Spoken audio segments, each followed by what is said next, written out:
posible. Shoutout po sa ASTV. Please follow and subscribe. Hello, Sir Sam. Shoutout sa'yo. Okay mga ka-TV, ngayon naman ay unpacking tayo ng Ninka Cycling Shorts. Ayan. Bale, ang kapatid ko naka-receive nito nung i-deliver. Ayan, tingnan natin kung tama yung size. Ayan, gupit.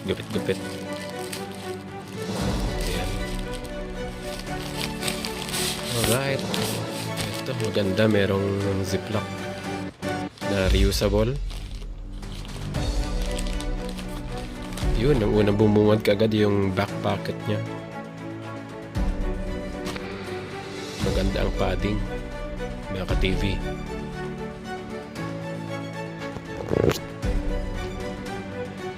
Ayun, oh. Ang maganda pa nito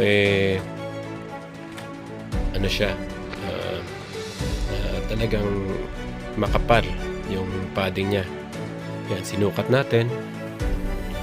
At ayun, nag-glow yung kanyang reflective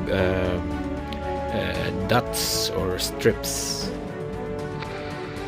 Malaki yung bulsa. So, sa tatlong bulsa niya kasama yung back pocket, kasya yung cellphone ko.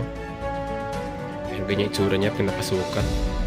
So, nagre-reflect yung back pocket sa likod at sa sides naman ay yung dots. And then itong name mismo na Ninka ay ano rin, reflectorized.